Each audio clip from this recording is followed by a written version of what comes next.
1985, Fort Redstone, Georgia. August heat thick enough to chew. 22-year-old Private Jackson Cole stood at rigid attention on the training range, sweat dripping down his spine, trying not to pass out. Around him, 39 other terrified recruits did the same. They'd been standing for 20 minutes. Nobody moved. Nobody spoke. Everyone waited for Master Sergeant William Harrison to make his judgment. Bull Harrison. That's what they called him. 6'4", 240 pounds of Vietnam-earned muscle and scar tissue. Face like weathered leather. Eyes that had seen the elephant and come back meaner. Voice that could peel paint off walls at 50 meters. He was the most terrifying man Jackson had ever met, and the best teacher he would ever have. Bull walked the line slow, deliberate, studying each man like a butcher studying cuts of meat. He stopped in front of Jackson, leaned in close. Jackson could smell coffee and Copenhagen chewing tobacco, could see the old bullet scar on Bull's neck, the one from Hugh City in '68. Cole. Bull's voice was gravel mixed with rust. You told the other privates you're a natural shooter. That true? Jackson's throat was desert dry. Yes, Master Sergeant. Natural. Bull let the word hang there like a noose.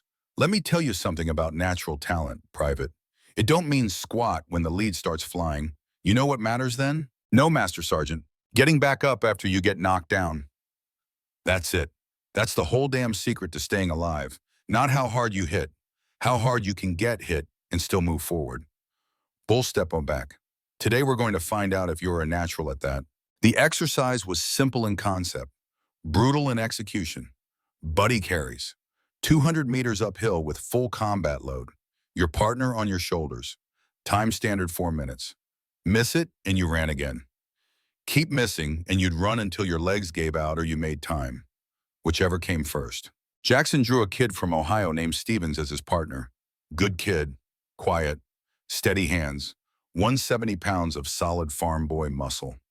Stevens went first, hefted Jackson onto his shoulders like he was loading hay bales, took off running, made it in 3 minutes, 38 seconds. Textbook perfect. Jackson's turn. He grabbed the dummy they'd used for second round, settled it across his shoulders. 160 pounds of dead weight canvas and sand. Started moving. The first 50 meters weren't bad. Jackson had youth, had ego, had that Tennessee mountain boy stubbornness that said he could do anything if he just wanted it bad enough. His legs pumped, his lungs burned. The dummy got heavier with each step, but he pushed through. 100 meters.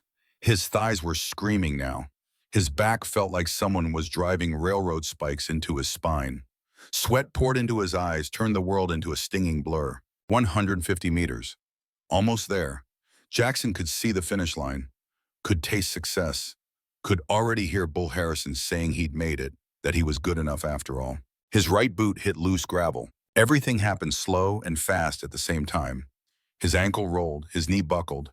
The weight on his shoulders suddenly wrong, pulling him sideways. Jackson went down hard. The dummy landed on top of him, drove the air from his lungs in an explosive grunt, pressed his face into Georgia dirt that tasted like failure and blood. He lay there, couldn't breathe, couldn't move. His ankle was already swelling, hot poker of pain shooting up his leg with each heartbeat. His pride hurt worse than any physical injury. Natural shooter, natural athlete, natural failure, more like. Bull Harrison appeared above him, blocked out the sun, created a shadow that felt like judgment. You done, Cole? Jackson wanted to say yes, wanted to quit, wanted to crawl away and hide and maybe catch the next bus back to Tennessee where he could work in his daddy's garage and forget this whole soldier dream. But he looked up at Bull's face and saw something there that stopped him cold. Not contempt, not disappointment, not even surprise. Expectation, belief. Bull Harrison thought Jackson could get up, thought he would get up, thought he was worth the breath it took to ask the question. No, Master Sergeant. The words came out cracked and raw. I'm not done. Then get up. Jackson shoved the dummy off, rolled onto his hands and knees. His ankle screamed at him. His back felt like broken glass. Everything hurt in ways that made him want to vomit, but he got his feet under him, stood, swayed, but stayed upright. He looked at that dummy, that 160 pounds of canvas and sand and his own crushing expectations. Looked at the 50 meters still to go. Looked at Bull Harrison's weathered face. Shouldered the dummy, started moving. Every step was agony. His ankle wanted to quit. His back wanted to break. His lungs wanted to collapse. But Jackson had something he hadn't had before the fall. He'd learned the only lesson that mattered. Getting back up was the hard part. Everything after was just work. He crossed the finish line at 5 minutes 20 seconds. Over standard, failed. Bull was waiting. Cole, you failed the time. What do you do now? I run it again, Master Sergeant. Damn right you do. Bull's face softened for just 1 second. And you know what? You're going to make it this time. You know why? Jackson could barely speak. Why, Master Sergeant? Because you already did the hard part. You got back up. The rest is just mechanics. Bull stepped aside. 5-minute rest. Then you run it again. Jackson ran it 3 more times. Failed the first 2. Made it on the 3rd. By then his ankle was the size of a softball and he couldn't walk straight. But he'd made it. Proven something to himself he hadn't known needed proving. That night, Bull found him in the barracks. Jackson had his foot elevated, ice pack wrapped in a towel, wondering if he'd actually broken something. Bull sat down on the bunk, didn't ask permission, just sat. You did good today, Cole. I failed 3 times, Master Sergeant. You got up 4 times. That's what I needed to see. Bull looked at him with those eyes that had watched good men die in rice paddies. Not that you could succeed first try, that you could fail and keep going. You understand the difference? Yes, Master Sergeant. Good. Bull stood to leave, paused at the door, looked back. Years from now, when you're teaching young soldiers, you remember today. Remember what it feels like to fail, to hurt, to want to quit, but keep going anyway. You teach with that memory in your heart, you'll never steer them wrong. I will, Master Sergeant. Bull nodded, went out into the Georgia night. 8 years later, Bull Harrison died in Panama. Operation Just Cause. Took 3 rounds in the chest holding the doorway so his squad could evacuate wounded. Died doing exactly what warriors do. Protecting his people. Making sure they got home. Jackson never forgot that day on the range. Never forgot Bull's lesson. Carried it through 30 years of war. Through Panama and Kuwait and Iraq and Afghanistan and Syria and a dozen places that didn't have names. Through firefights and ambushes and moments when quitting seemed like the only sane option. And he tried to teach it to every soldier he'd ever led. Tough wasn't cruelty. Tough was pushing someone past where they thought they could go, then being there to lift them up when they made it. The difference mattered. Bull Harrison had taught him that difference. Had forged him into something that could survive 3 decades of war. Had given him the one tool that mattered more than marksmanship or tactics or any technical skill. The will to get back up. Hook 2, homecoming. Present day. Fort Redstone, Georgia. Tuesday morning. The security checkpoint hadn't changed much in 39 years. Different guard shack. Better cameras. But the same feeling of coming home to a place that had once tried to break you and instead made you whole. Jackson Cole's weathered Ford F-150 rolled to a stop at the barrier. The truck was 15 years old, same vintage as his last deployment. Faded paint, dents from 1,000 miles of bad roads. But it ran. That's what mattered. Some things you kept not because they were pretty, but because they'd earned their keep. The guard was young, maybe 23. Fresh-faced, name tape said Thompson. He took Jackson's contractor ID with the casual indifference of youth. Scanned it, then froze. His eyes went wide as saucers. Holy, you're Jackson Cole, the Reaper. Just Jackson now, son. But Thompson wasn't hearing him. He was already on his radio, voice jumping an octave. Sir, I have Jackson Cole at the gate. Yes, sir, that Jackson Cole. Roger that, sending him through now. He looked back at Jackson with something between awe and disbelief. My father served with you, sir. Somalia, Mogadishu, October 3rd, 93. Jackson felt the old weight settle on his chest. Mogadishu, the longest day. Black Hawk down. 18 Americans dead, 73 wounded. Rangers and Delta operators trapped in the city with half the population trying to kill them. He'd been there, had pulled wounded men through streets while RPGs turned buildings into rubble and machine gun fire made the air itself seem solid. What was your father's name? Staff Sergeant James Thompson. He was in the convoy. Says you pulled him out of a burning Humvee. Says you saved his life. Jackson remembered.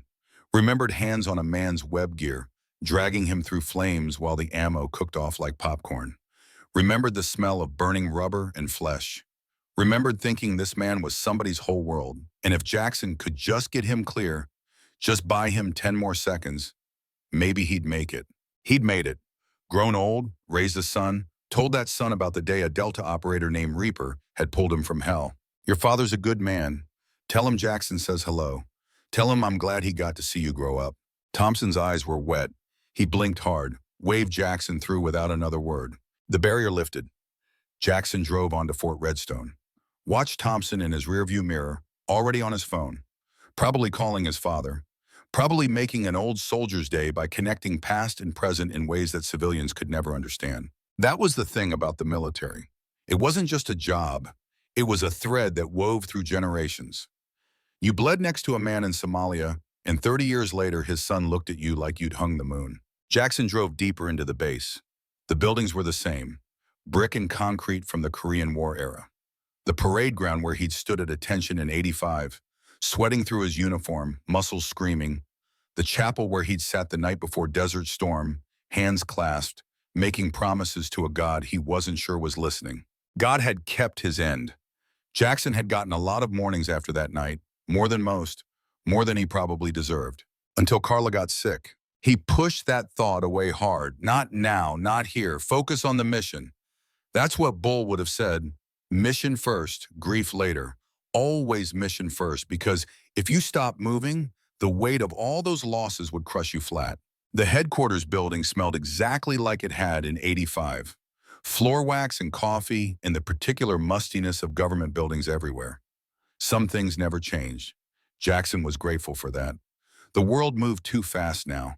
Nice to find places that remembered what mattered. Third floor, conference room B. He knocked twice. Enter. Colonel James Davidson sat behind a conference table covered in file folders and photographs. Iron Mike, they'd called him since Desert Storm. Still called him that. The nickname fit. At 62, Davidson looked like he could still ruck 20 miles with full combat load and not break a sweat. They'd served together in '91, shared a fighting position outside Kuwait City while Iraqi artillery walked closer and closer until the shells were landing near enough to taste the cordite.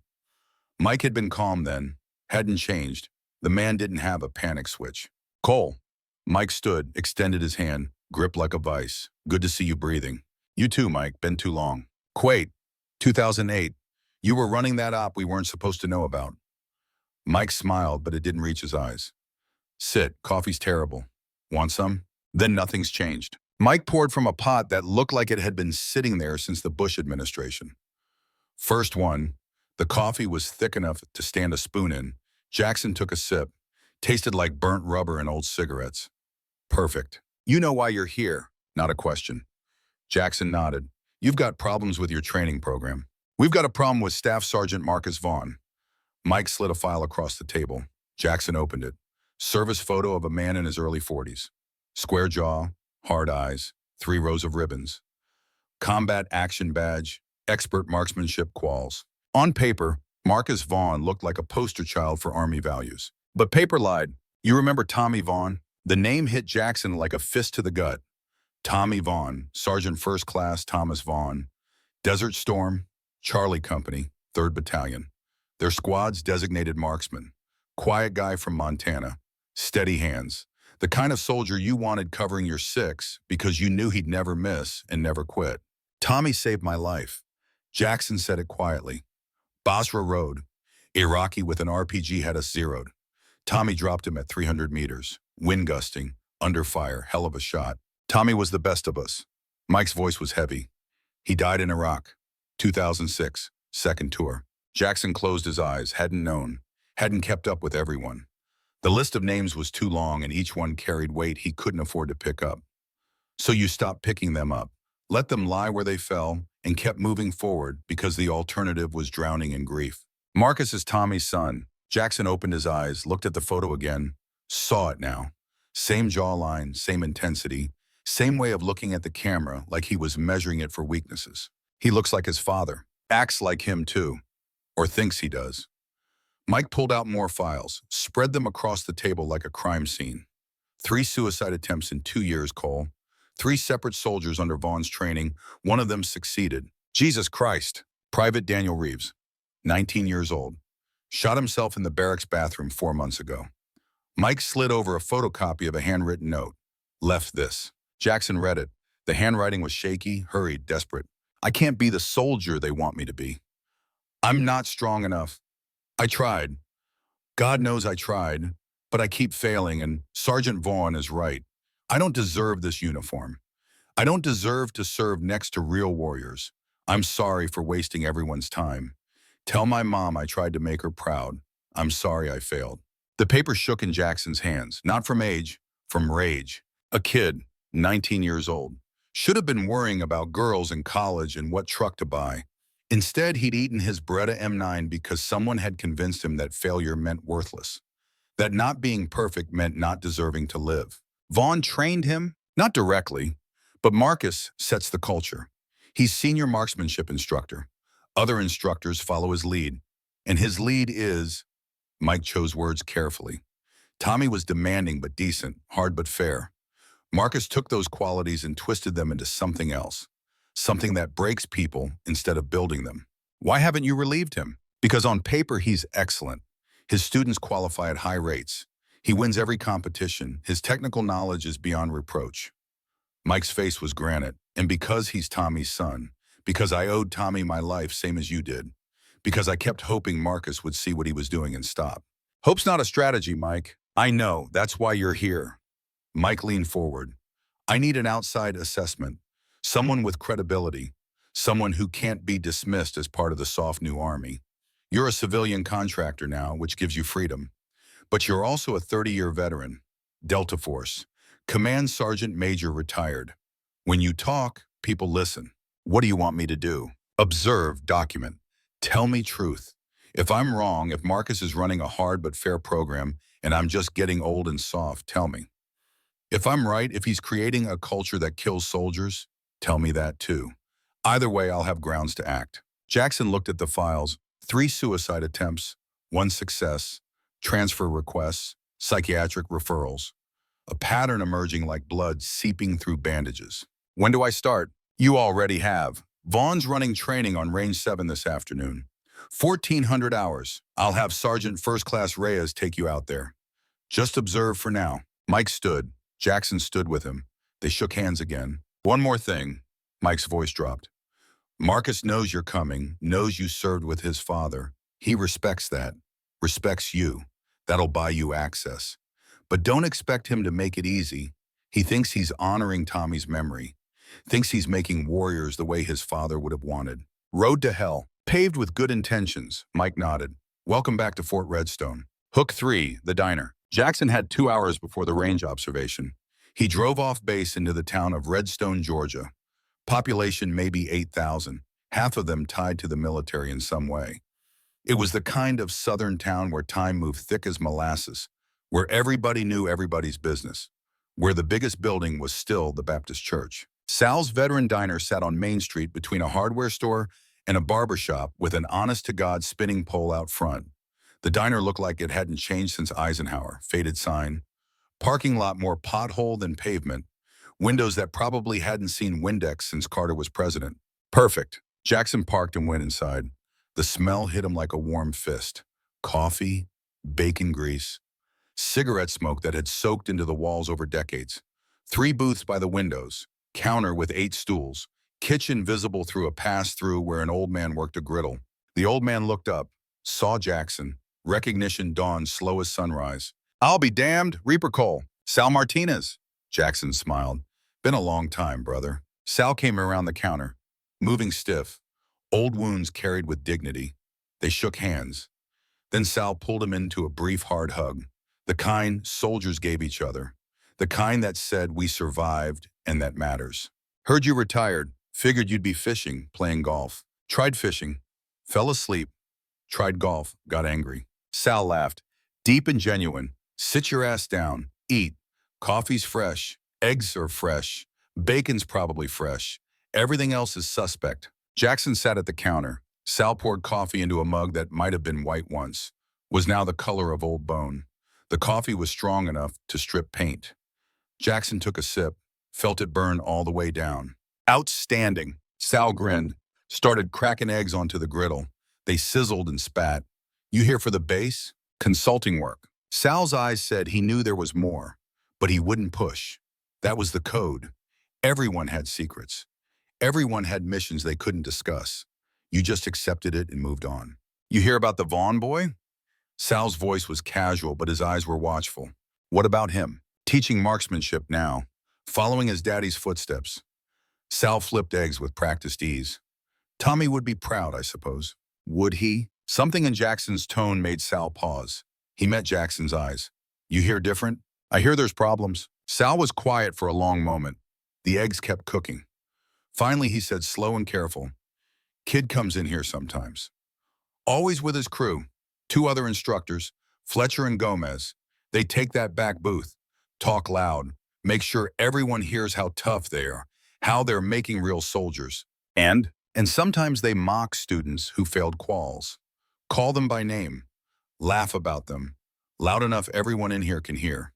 Sal plated eggs with bacon and toast. Set it in front of Jackson. I served Vietnam, 68 through 70. Tet offensive, had some hard instructors. Men who'd seen the elephant. Weren't gentle about preparing us for what was coming. But they never humiliated us in public. Never took pleasure in our failures. What's Marcus like when he's here? Polite to me. Respectful even.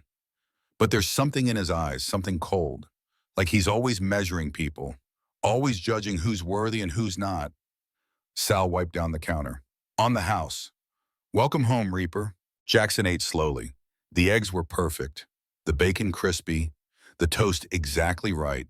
This was cooking from a man who had spent 50 years perfecting his craft, who took pride in simple excellence. That was the thing about good veterans. The ones who survived the war and figured out how to live after. They brought that same dedication to whatever came next. Sal could have cooked half-assed, could have phoned it in, but he didn't, because excellence wasn't about the task, it was about the man. The door opened. 3 soldiers walked in, all in ACUs, all moving with that swagger of men who thought they owned the world. The one in front was maybe 42, built solid, square jaw, hard eyes, sergeant stripes. His name tape read Vaughn. Staff Sergeant Marcus Vaughn had his father's build. Compact, dense, the kind of frame that could carry heavy weight all day without complaint. But where Tommy's face had been open and friendly, Marcus's was closed. A fortress with the gates welded shut. His 2 companions were younger. Corporals, late 20s. The first was big, overdeveloped gym muscles, name tape Fletcher. The second was lean, nervous energy, name tape Gomez. They flanked Marcus like bodyguards. Marcus saw Jackson. Something flickered across his face. Surprise. Calculation. Then something that might have been respect. He walked over, extended his hand. Sir, you must be Mr. Cole. Marcus's grip was firm. Testing, Staff Sergeant Marcus Vaughn. My CO said you'd be observing training this afternoon. Word travels fast. Small base. Marcus's eyes searched Jackson's face. My father spoke highly of you. Called you the bravest man he'd ever served with. Said you never hesitated, never doubted, just acted. Your father saved my life. Desert Storm. Basra Road. Iraqi with an RPG had us zeroed. Your dad dropped him at 300 meters, under fire, in wind. Hell of a shot. He was the best. Marcus said it with fierce pride, but also with something else. Weight, burden, the crushing expectation of living up to a legend carved in stone. I try to teach his standards, his methods, make sure these new soldiers understand what real warriors look like. Behind the counter, Sal was very still, very quiet, listening. What methods are those? Jackson kept his voice neutral. Excellence, discipline, no excuses. Marcus's voice got harder. My father believed if you couldn't perform under pressure, you had no business wearing the uniform. I believe that too. These kids today, they're soft, coddled. Someone has to push them. Someone who won't accept mediocrity. There's pushing and there's breaking. Different things. Marcus's eyes went cold. With respect, sir, you've been retired a while. The Army's changed. Standards have slipped. We're fighting wars with soldiers who've never been told no, never been challenged, never learned that sometimes you have to suffer to succeed. Someone has to teach them reality. Reality isn't cruelty. It's preparation. Same preparation my father got. Same preparation you got. Marcus leaned in slightly. You think your instructors were gentle? You think they held your hand? My instructors were hard. Jackson met his eyes. Harder than these kids will ever see. But they were never cruel. They pushed us past our limits. then lifted us up when we broke through. They built warriors. They didn't break them. Maybe that's the difference between your generation and mine. We actually had to fight. We didn't have time for celebrating feelings. We had time to get it right or die trying. Sal cleared his throat. Gentlemen, your booth's ready. Marcus held Jackson's gaze one more second, then nodded. Sir, looking forward to showing you our program this afternoon. He walked away. Fletcher and Gomez followed. They took the back booth. Almost immediately their voices rose, loud enough to carry. Did you see Rodriguez this morning? Fletcher was laughing. Kid couldn't hit a barn from inside the barn. Shaking like a leaf. Had tears in his eyes after the third miss. Gomez joined in, literally crying. I told him, what are you going to do in combat?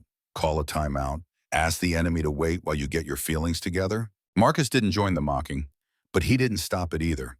Just sat there, silent, letting his subordinates shred some kid who wasn't there to defend himself. Jackson's jaw was tight.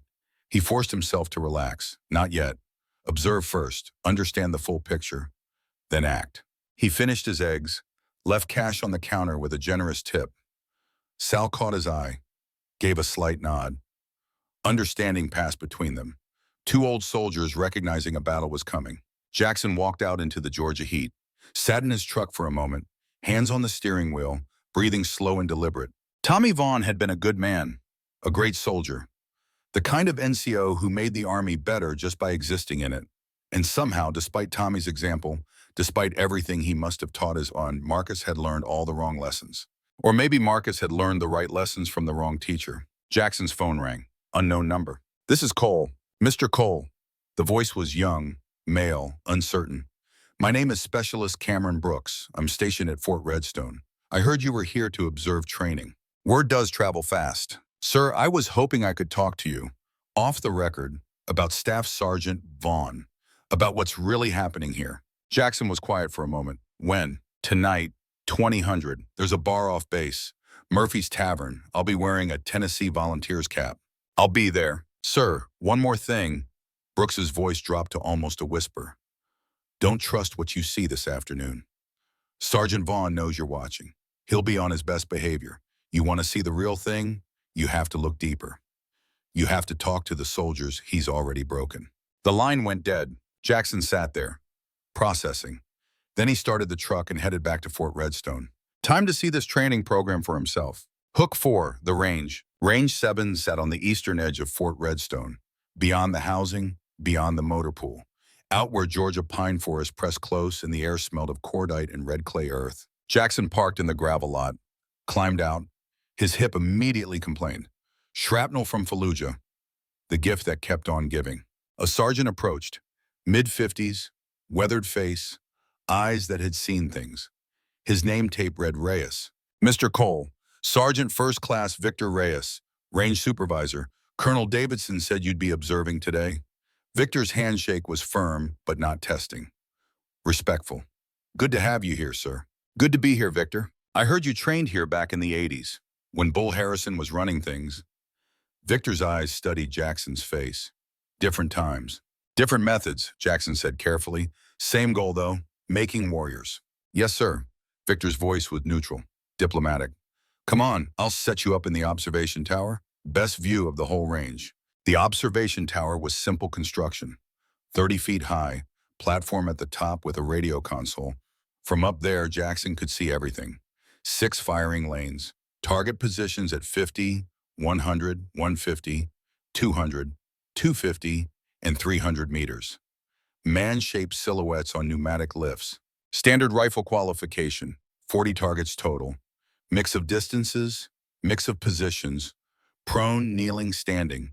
You needed 23 hits to pass, 32 for expert. It was the same qual course Jackson had shot 100 times over 3 decades. The standards hadn't changed, but something else had. Soldiers started arriving. Young kids, early 20s mostly. They moved with nervous energy. This was a test. Performance mattered. Scores went in their permanent records, affected their careers, their futures. Marcus Vaughn emerged from the range building. Fletcher and Gomez flanked him like attack dogs. Marcus carried himself with absolute confidence. This was his kingdom, his domain. Here, he was God. Listen up. Marcus's voice carried across the range like a whip crack. Today is qualification day. You know the standards. 23 targets, minimum to pass. 32 for expert. Anything less than 23, you fail. You fail, you come back tomorrow. And the next day, and the next. Until you get it right, or until I decide you don't belong in my army. My army. Not the army. My army. The soldiers stood at rigid attention, silent, afraid.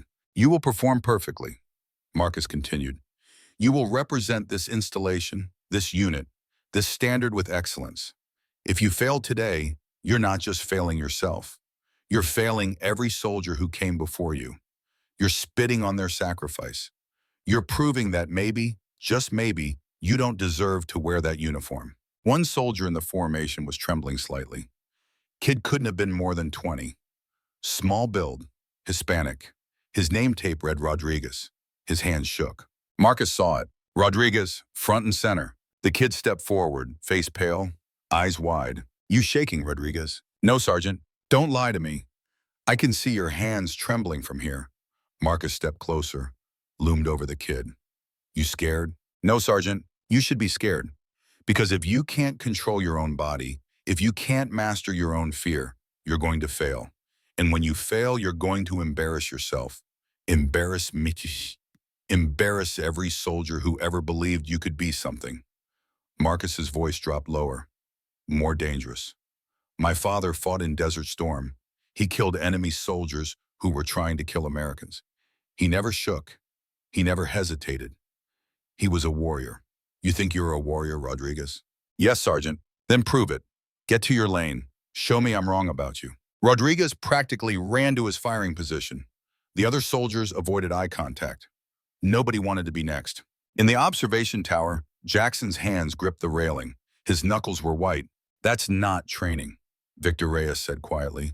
He'd climbed up beside Jackson, was watching the scene unfold below. That's intimidation. That's fear. How long has this been going on? Couple years. Started gradual. Marcus was strict at first, but fair. Then something changed, got harsher, meaner. Some of us complained to command. Victor's voice was bitter. They said his students qualify at high rates, said results matter more than methods. Results at what cost? Victor didn't answer. Below, the qualification began. Soldiers moved to firing positions, loaded magazines, chambered rounds. Marcus walked between the lanes like a prowling predator. His voice carried up to the tower. Brooks, your stance is garbage. You're gonna fail. Chen, you're flinching. Stop being afraid of your own rifle. Patterson, that sight picture is pathetic. Were you sleeping during training? Some soldiers improved under the pressure. Fear could sharpen focus, could push performance. But others crumbled. Got worse, hands shaking, breathing ragged, shots going wild. Rodriguez, the kid who'd been singled out, missed his first target, then his second, then his third. By the fourth target, he was shaking so badly the rifle barrel was visibly moving. Rodriguez! Marcus's voice cut across the range like a blade. Clear your weapon, you're done. Sergeant, I still have 36 targets left. You can't hit at 50 meters. You think you're going to hit at 200? You're wasting my time, wasting ammunition, wasting everyone's time. Clear your weapon, get off my range. Rodriguez cleared his rifle with trembling hands. Stepped back from the line. His face had gone gray. He looked like he might vomit, looked like he might cry. Jackson had seen enough. He climbed down from the tower, started walking across the range toward Marcus. Soldiers stopped shooting, started watching. This wasn't in the script. Marcus turned, saw Jackson approaching. His face showed surprise, then wariness. Mr. Cole, Marcus's voice was respectful but guarded. Can I help you with something? I'd like to shoot the qualification course. Sir? I said I'd like to shoot the course. Jackson kept his voice level. Been a few years since I qualified. Thought I'd see if I remember how. Marcus studied him. Jackson could see the calculations. The legendary Reaper Cole wanted to shoot. If Marcus said no, it would look like fear. If he said yes, well, Jackson was 58 years old. Probably couldn't hit half the targets. Either when Marcus thought he won. Of course, sir, it would be an honor.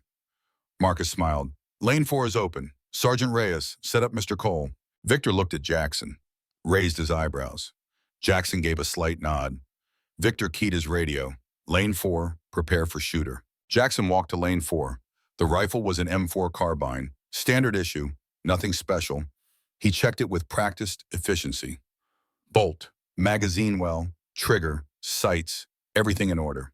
Victor handed him 2 loaded magazines, 30 rounds each. The firing line felt like coming home, like putting on boots you'd worn for 30 years.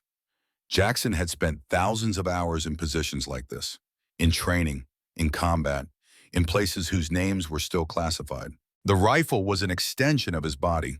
The targets downrange were just problems to solve. He settled into prone position. His hips screamed at him, the shrapnel grinding against bone. He breathed through it. Pain was just information. Information could be acknowledged and set aside. Ready on the firing line. Victor's voice crackled over the radio. Ready. The first target popped up at 50 meters. Jackson breathed, exhaled halfway, squeezed. The rifle bucked. The target fell. 1 for 1. Targets came up in smooth sequence. 50 meters, 75, 100. Jackson fired methodically. Not rushing, not hesitating, just breathing and squeezing and watching targets fall. His rhythm was perfect, born from muscle memory so deep it bypassed conscious thought. He could feel every eye on the range watching him. The young soldiers, Marcus, Victor, Fletcher and Gomez. Everyone watching this old man with gray hair and bad joints proved that some things you never forgot. 10 targets down, 10 hits. Transition to kneeling position. Jackson rose slowly, his knee protested, the cartilage worn away by decades of hard use. He settled into kneeling, less stable than prone. The rifle moved more, but Jackson had learned long ago how to control that movement, how to find the still point between heartbeats. Targets at 150, 175, 200, each one fell. 11, 12, 13, 14. His shoulder was starting to ache. Old rotator cuff injury from a helicopter crash in Afghanistan. 2003, the joint had never been quite right after, but he'd learned to work around it, learned to shoot through the pain. 15, 16, 17, one target at 200 meters with crosswind. Jackson felt the breeze on his face, did the calculations automatically. Adjusted aim 1/2 mil right, fired, the target fell. 18, transition to standing position. Standing was the hardest, no support except your own body. Every tremor, every shake, every heartbeat transferred directly into the rifle. Jackson was 58 years old. His hands weren't as steady as they'd been at 25. His eyes weren't as sharp. His body hurt in a dozen places. But shooting had never been about physical perfection. It was about mental discipline, about controlling what you could control and accepting what you couldn't. He settled into his stance, feet shoulder width, weight balanced, rifle up, breathing steady. The targets came faster now. 250 meters, 275, 300. Jackson fired, controlled, precise. 20, 25, 30. His shoulder was on fire, arthritis in his fingers making his grip awkward. But he'd committed, wouldn't quit, couldn't quit. Not in front of these soldiers who needed to see that age and injury didn't mean useless. 35 targets down. Number 36, he missed. Wind gust at the wrong moment, pulled his shot left. The target stayed up. Jackson breathed through the miss, didn't get frustrated, didn't rush, adjusted. Number 37 fell. 38 down, 39 down. Final target, 300 meters. Wind still gusting. Jackson's body was screaming at him. His hip felt like someone was driving railroad spikes into the joint. His shoulder was grinding bone on bone with each breath. He found the still point, the quiet place Bull Harrison had taught him to find 39 years ago on this same range. Squeezed. The target fell. Cease fire. Lane 4, clear your weapon. Jackson cleared the M4, set it down gently. His hands were shaking now from exertion and pain. He'd hit 36 out of 40 targets. Expert qualification. Not perfect, but damn good for a man his age with a body held together by scar tissue and stubbornness. He turned to face the range. Every soldier was staring. Marcus Vaughn's face was carefully neutral, but his eyes showed shock. Jackson walked slowly back toward the center. Each step hurt. He didn't hide the limp, didn't hide the pain. These kids needed to see that warriors weren't invincible, that you could hurt and still perform. That injury and age didn't mean worthless. He stopped in front of Rodriguez, the kid who'd been sent away after 3 misses. I missed 4 targets. Jackson said it loud enough for everyone to hear. You know why I'm not ashamed? Rodriguez shook his head, eyes wide, afraid to speak. Because I learned from each miss. I adjusted. I kept going. Jackson looked at each soldier in turn. Perfection isn't the goal. Perfection is impossible. Resilience is the goal. Getting knocked down and getting back up. Missing a shot and taking the next one anyway. That's what makes a warrior. He turned to Marcus. Your father taught me that. Tommy Vaughn was one of the finest soldiers I ever served with. You know what made him great? Not that he never missed. He missed plenty. What made him great was he never let a miss break him. He learned. He adapted. He kept fighting. That's the legacy your father left. That's what you should be teaching. Marcus's jaw was tight. His face had gone red. Jackson could see the conflict in his eyes. Pride in his father's name. Anger at being corrected publicly. Confusion about what Jackson was really saying. Before Marcus could respond, a commotion erupted near the range building. A soldier was running toward them. Full sprint. His face was white. Terrified. Sergeant Vaughn, the soldier was gasping. Out of breath. Sir, it's Private Reeves, Danny Reeves. What about him? Marcus's voice was sharp. He's dead, sir. The words came out in a rush. He killed himself this morning.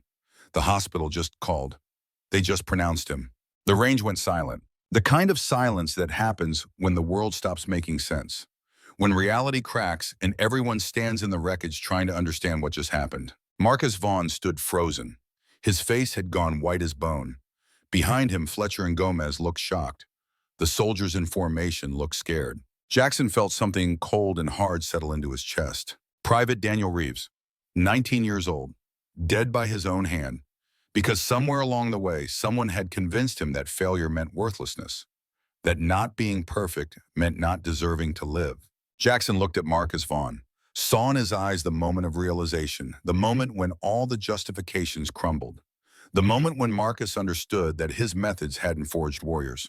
They'd destroyed one, and there was no taking that back, no do-over, no second chance. Private Danny Reeves was dead, and Marcus Vaughn would have to live with that for the rest of his life. The conference room on the third floor of Fort Redstone headquarters felt like a coffin. Small, airless, the walls closing in with every breath. Jackson sat at the long table, hands folded in front of him. To his right, Colonel James Davidson. To his left, Major Scott Bradley, the base's senior medical officer. Across from them, a JAG lawyer named Captain Jennifer Walsh, a chaplain, Captain Robert Hayes, and Dr. Sarah Chen, the base psychiatrist. They'd been sitting here for 2 hours, going through files, going through evidence, going through the short, tragic life of Private Daniel Reeves. The kid smiled in his service photo, fresh-faced, eager. The kind of smile that said he believed in something bigger than himself, believed he was going to make a difference, be a hero. That smile would never happen again. Major Bradley slid a manila folder across the table. His hands were steady, but his voice wasn't. This is Private Reeves' psychiatric evaluation from 6 weeks ago. He was referred after a training incident where he had what witnesses described as a panic attack on the firing line. What did the evaluation find? Jackson asked. Dr. Chen opened the file. Read from her notes. Daniel presented with symptoms consistent with acute stress disorder, elevated anxiety, difficulty sleeping, intrusive thoughts about failing, fear of letting others down. She looked up. Her eyes were tired. When I asked what was causing the stress, he said, and I quote, Sergeant Vaughn says I'm not warrior material, says I'll get people killed if I ever see combat, says I should quit before I embarrass everyone. Did you report this? Davidson's voice was granite. I documented it in his file and recommended he be temporarily removed from high-stress training environments. Dr. Chen's jaw tightened. My recommendation was overruled. I was told that soldiers need to learn to handle pressure, that coddling them would make them weaker in actual combat. Who overruled you? She was quiet for a moment, then Lieutenant Colonel Harrison. Frank Harrison, Davidson's deputy, the man who'd been skeptical of Jackson from the start. Of course. What happened after the recommendation was overruled? Jackson kept his voice level. Daniel continued training under Staff Sergeant Vaughn. Chen flipped through more notes. He came back to see me 3 more times over the next month. Each time more withdrawn, more convinced he was worthless. The final session, 2 weeks before his death, he told me he was thinking about quitting the Army, said he couldn't take the constant criticism anymore. Did he mention suicide? Not explicitly, but he exhibited several warning signs: social withdrawal, giving away possessions, talking about being a burden. Dr. Chen's voice cracked slightly. I documented everything, recommended immediate intervention. Again, I was overruled, told I was being too sensitive, that young soldiers needed tough love, not therapy. The room was silent except for the hum of fluorescent lights and the quiet rage building in Jackson's chest. Captain Walsh, the JAG lawyer, pulled out another file. This one was thicker. We've been reviewing Staff Sergeant Vaughn's training records for the past 3 years. The pattern is clear. She spread photographs across the table. 8 soldiers, all young, all with the same hollow look in their eyes. These are soldiers who requested psychiatric evaluation after training under Vaughn. 3 attempted suicide. Daniel succeeded. Jesus Christ, Jackson breathed. There's more. Walsh pulled out printed emails. We've documented 47 separate complaints about Vaughn's methods. From soldiers, from other instructors, from family members. She looked at Davidson. Sir, with all due respect, Command has known about this problem for at least 2 years. Multiple people tried to raise the alarm. Every time they were told Vaughn's results spoke for themselves. Davidson's face could have been carved from stone. His results, his qualification rates. 97% of his students pass initial qualification, Walsh said. Best on the base. That's why he kept getting protected.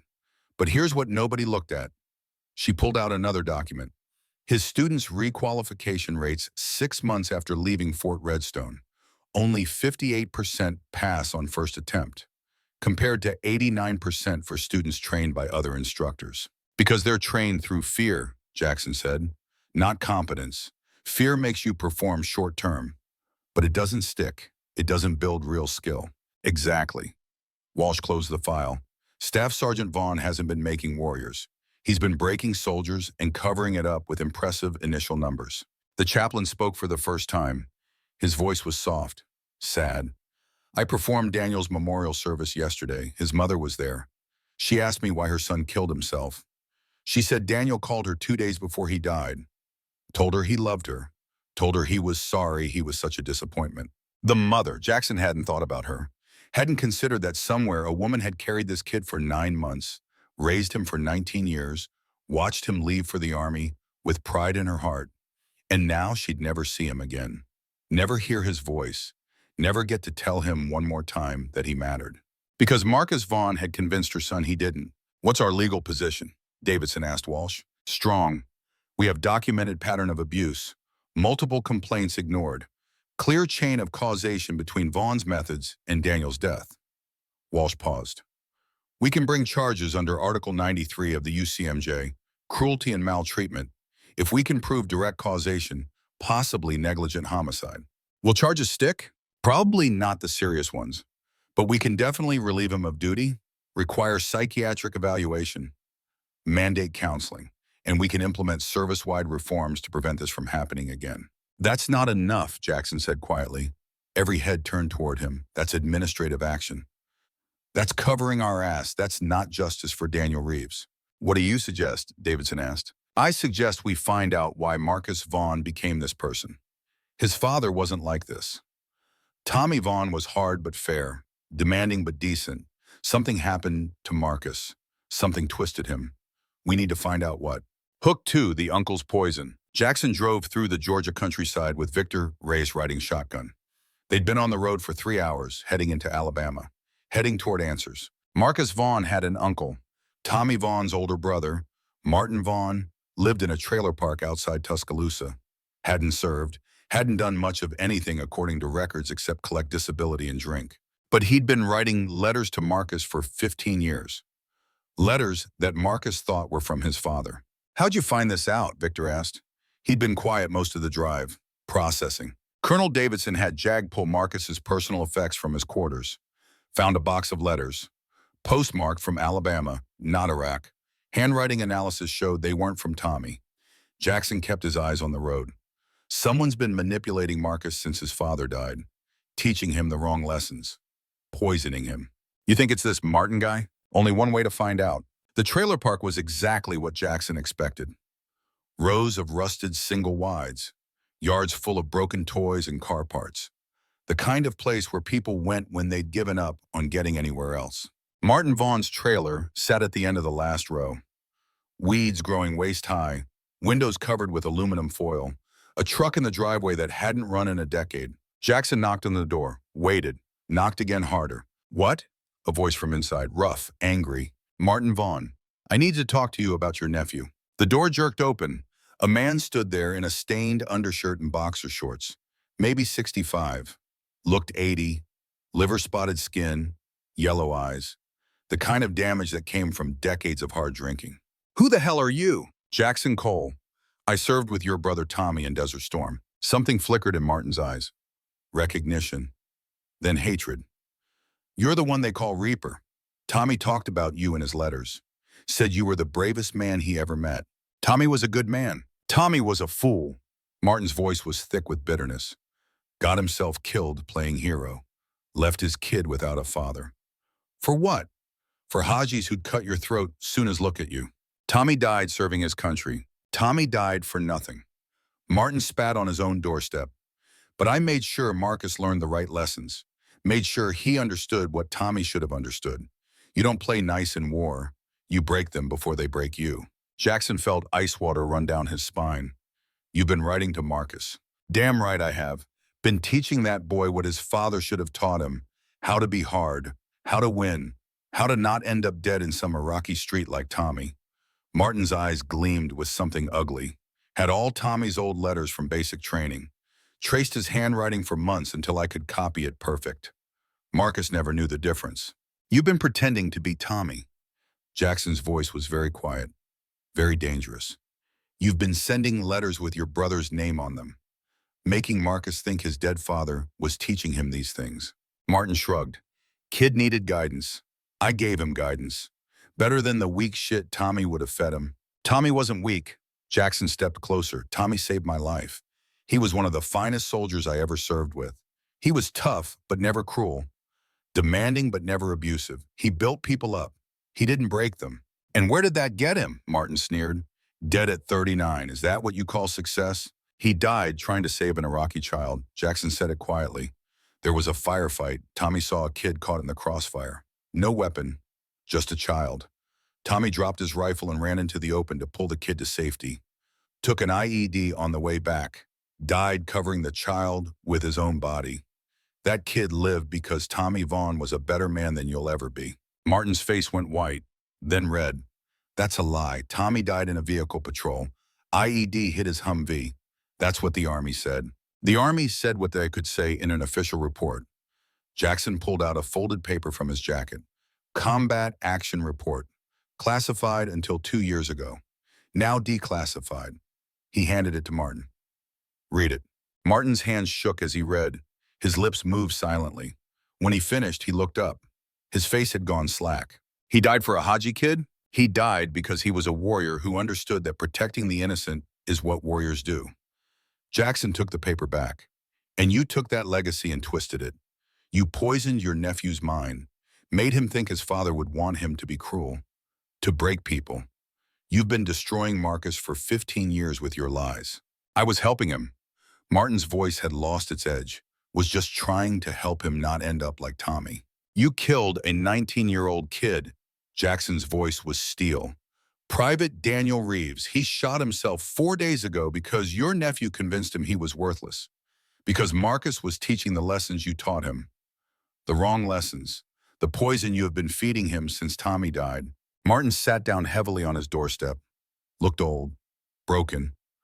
I just didn't want Marcus to be soft. Didn't want him to die like Tommy. Tommy didn't die because he was soft. He died because he was brave. There's a difference." Jackson turned to walk away, then stopped. "One more thing. Why do you hate your brother so much?" Martin was quiet for a long time. Finally, in a voice so low Jackson almost didn't hear it. "Because everyone loved him. Mom loved him more. Dad loved him more. The Army loved him. He was everything I wanted to be. And I was a nothing, just a drunk brother who couldn't even pass basic training. Got discharged for hitting a drill sergeant. So you destroyed his son out of jealousy. I was trying to make Marcus better than Tommy. Better than me." Martin's face crumpled. "I was trying to help." You need to tell Marcus the truth, Jackson said. You need to tell him those letters weren't from his father. That you've been lying to him for 15 years. That the man he's trying to honor would be ashamed of what he's become. He'll hate me. He should. But maybe it'll free him to become who his father actually wanted him to be. Jackson and Victor drove back to Georgia in silence. The sun was setting, painting the sky in reds and golds. Beautiful. Indifferent. The world kept turning no matter how much pain people caused each other. Victor finally spoke. You think Marcus will believe us? I think Marcus needs to believe us. Otherwise, he'll spend the rest of his life trying to live up to a lie. Jackson's hands tightened on the steering wheel. His father was a good man. Marcus deserves to know that. Deserves the chance to honor the real Tommy Vaughn, not the fake one his uncle created. Hook 3. The confrontation. The military police brought Marcus Vaughn to the conference room at 0700 the next morning. He was in civilian clothes, no longer authorized to wear the uniform while under investigation. He looked like hell, eyes red, face unshaven. He'd aged 10 years and 3 days. Jackson sat across from him, Colonel Davidson to Jackson's right, Major Bradley and Dr. Chen to his left, Captain Walsh, the JAG lawyer, taking notes. Marcus, Davidson began. His voice was neutral, professional. We need to discuss the training methods you've been employing and their connection to Private Reeves's death. I already gave my statement. Marcus's voice was hoarse. I trained him the same way I train everyone, by the standards my father taught me. That's what we need to talk about. Jackson slid a folder across the table. These are letters you've been receiving for the past 15 years. Letters you thought were from your father. Marcus's hand went to the folder. Protective. Those are private. They're evidence. Jackson's voice was gentle. Marcus, those letters aren't from your father. What? They're from your Uncle Martin, Tommy's brother. He's been writing to you pretending to be your father, teaching you things your father never believed. You're lying. Marcus's voice shook. My father wrote these. I know his handwriting. Your uncle forged his handwriting. Jackson pulled out the combat action report, and he's been lying to you about how your father died. He died in an IED attack. Vehicle patrol outside Baghdad. No, Jackson pushed the report across. Your father died pulling an Iraqi child out of crossfire. He dropped his weapon and ran into the open to save a kid, took shrapnel from an IED while covering the child with his own body. The child lived. Your father died a hero. The kind of hero who understood that warriors protect the innocent. They don't break them. Marcus took the report with shaking hands, started reading. His lips moved silently. As he read, his face went through a dozen emotions. Confusion, denial, realization, grief. When he finished, he set the report down carefully, looked at Jackson with eyes that were suddenly very young, very lost. My father died saving an enemy child? Your father died saving a child. Period. That's what he was. That's what he believed. Warriors protect. They don't destroy. Jackson leaned forward. Marcus, everything you've been trying to be, everything you thought your father wanted you to be, it was based on lies. Your Uncle Martin has been poisoning you for 15 years. Why would he do that? Jealousy. Bitterness. He was discharged from the Army for assaulting a drill instructor, never made it past basic, spent his whole life in your father's shadow. When Tommy died, Martin saw a chance to remake you in the image he wanted. The son he never had, Imaman, the soldier he never was. Marcus put his head in his hands. Oh God, what have I done? You trained soldiers the way you thought your father would want. Davidson's voice was firm, but not unkind. You thought you were honoring his legacy, but you weren't. You were honoring a twisted version created by a bitter man. Private Reeves, Marcus looked up, tears streaming down his face. That kid. He was trying so hard. He was shaking on the range because he wanted to succeed so badly. And I told him he wasn't good enough. Told him he'd get people killed. I broke him. Yes, Jackson said simply. You did. I killed him. Marcus's voice was barely a whisper. I killed a 19-year-old kid who just wanted to serve his country. Not directly. Dr. Chen spoke for the first time. Her voice was clinical, but compassionate. Daniel Reeves made the choice to end his life. You can't control that choice. But you created an environment that made him feel worthless, that made him believe death was better than failure. That's what we need to address. How do I fix this? Marcus looked around the table, desperate. How do I make this right? You can't, Walsh said bluntly. Daniel Reeves is dead. There's no making that right. but you can make sure it never happens again. You can get help. You can face what you've done and become better. What kind of help? Dr. Chen pulled out a folder. I'm recommending intensive therapy, twice a week minimum. Working through your grief over your father, your anger at your uncle, your guilt over Daniel and the other soldiers you have harmed. It's going to be hard work, Marcus. Probably the hardest thing you've ever done. Harder than training? Much harder. Because you're going to have to face yourself, face what you've become, and choose to be different. Marcus was quiet for a long time. Then, I accept. Whatever you recommend. Whatever it takes. He looked at Jackson. I need to know how to be like my father. The real one. Not the fake one Uncle Martin created. I can help with that, Jackson said. Your father was my friend. I knew him well. He was hard but fair. Demanding but never cruel. He pushed us past our limits, but he lifted us up when we succeeded. He built warriors. He didn't break them. Can you teach me that? I can try. But Marcus, you need to understand something. Jackson's voice was steel now. You're relieved of instructor duty. Permanently. You'll never train soldiers again. That part of your life is over. Marcus flinched like he'd been slapped, but he nodded. I understand. You'll be reassigned, probably to supply or admin. Something where you can't hurt people, Davidson said. And you'll continue therapy until Dr. Chen clears you. If you refuse treatment or miss sessions, you'll be discharged. Those are your options. Take them or leave. I'll take them. Marcus looked at each person around the table. I'm sorry. I know that doesn't mean anything. I know sorry doesn't bring Daniel back. But I'm sorry. I was trying to honor my father and instead I destroyed his legacy. I'm sorry. Hook 4, the memorial. The memorial service for Private Daniel Reeves was held in the base chapel on a Saturday morning. The sun was shining. Birds were singing. The world kept turning like nothing had happened. Jackson sat in the back. Didn't want to intrude. This was for Daniel's family. For the people who loved him. The chapel was half full. Soldiers from Daniel's unit, some instructors, a handful of family members. Daniel's mother sat in the front row. Small woman, mid-40s, crying quietly into a handkerchief. Chaplain Hayes gave the eulogy, spoke about service and sacrifice, about a young man who wanted to make a difference, who believed in something bigger than himself. The words were nice, professional, empty, because they couldn't say the truth. Couldn't say that Daniel died because the system failed him, because people who should have protected him chose numbers over humanity, because a man with a lot of pain decided to teach it to others. After the service, Jackson stood outside, watched people file out, watched Daniel's mother being supported by 2 women, probably sisters or friends. Her face was destroyed, hollow, the look of someone whose world had ended. Marcus Vaughn appeared beside Jackson. He was in civilian clothes, wasn't allowed at the service officially, but had come anyway.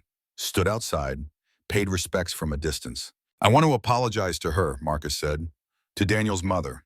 That's not a good idea. I need to. I need to tell her I'm sorry that I failed her son. What you need is to make sure this never happens again. Jackson's voice was firm. You apologizing to that woman won't bring her son back, won't make her pain less. It'll just be you trying to make yourself feel better. If you want to honor Daniel, honor him by becoming better, by making sure no other mother buries her son because someone broke him. Marcus watched the mother disappear into a waiting car. His face was raw with pain. How do I live with this? One day at a time, with help, with work. Jackson turned to face him. Your father carried the weight of men who died under his command. It never left him. He learned to carry it with grace, with purpose. He let it make him better, not bitter. That's what you need to learn. I don't know if I can. You can, because the alternative is becoming your uncle, bitter, poisoned, destroying others because you can't face yourself. Your father wouldn't want that. Daniel wouldn't want that. Jackson put a hand on Marcus's shoulder. You failed, you hurt people. You can't undo that, but you can choose what comes next. Choose to be better. That's all any of us can do.